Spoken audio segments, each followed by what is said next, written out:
Hello everyone! From next chapter on, you will be studying with me about myths. The word mythology is from the Greek mythos for story of the people, and logos for word or speech. So it means the spoken story of a people. We use this term to talk about this essential part about any culture that records its memory and understanding about the very beginning and change of the universe. Mythology is full of stories which are often considered sacred and deal with various aspects of the human condition and usually involving serious and fundamental questions about human beings. Mythology has played an integral part in every civilization throughout the world. According to Swiss psychiatrist Carl Jung, myth is a necessary aspect of the human psyche, which needs to find meaning and order in a world which often presents itself as chaotic and meaningless. Scholar Joseph Campbell points out that mythology is the underlying form of every civilization and the underpinning of every individual's consciousness.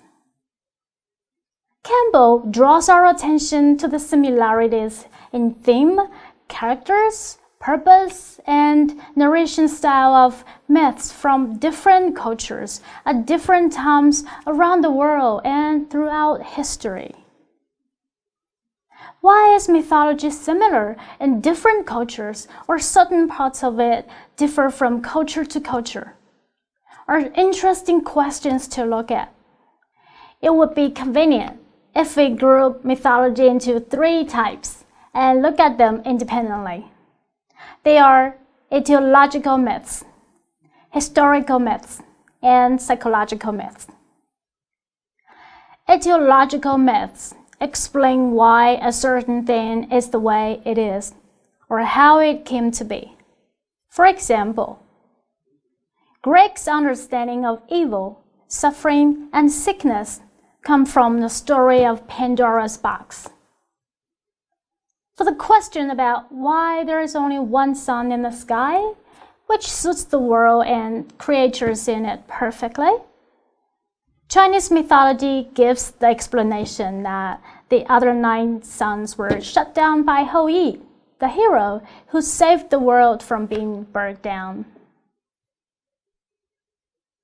Historical myths are based on actual events from the past, but elevate them by adding greater and deeper meaning to them. Good examples are Odyssey, Homer's mythological account of the siege of Troy, and Virgil's fantastic adaptation of Aeneas' adventures. And in Chinese mythology, Xu Zongling's Investiture of the Gods, one of the major vernacular Chinese works in the gods and demons genre, was written during the Ming Dynasty. It was a fantastic retelling of the overthrow of King Zhou of Shan by Jifa and establishment of Zhou Dynasty. It was full of exciting stories of deities, human heroes, and immortals, and various spirits. Psychological myths present one's journey to reveal the unknown world in him deep down, so that he strikes a psychological balance between the external world and his internal consciousness.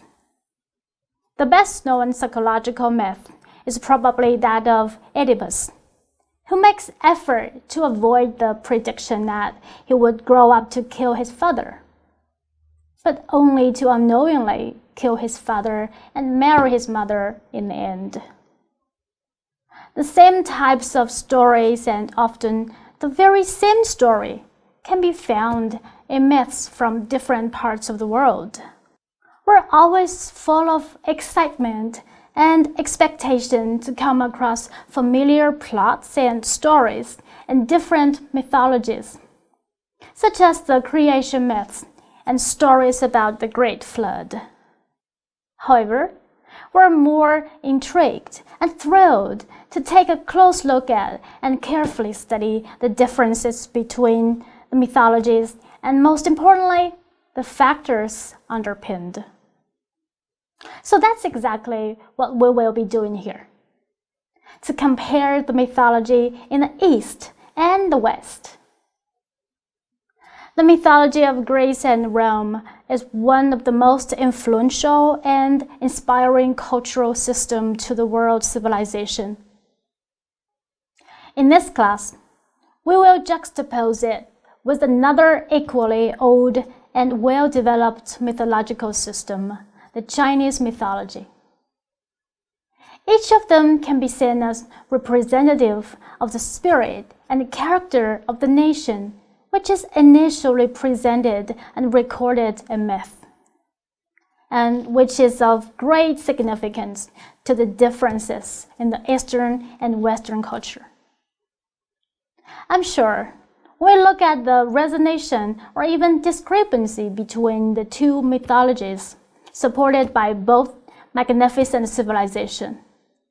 We will be thrilled to find new perspective to look at them, or even have a whole new findings about our world.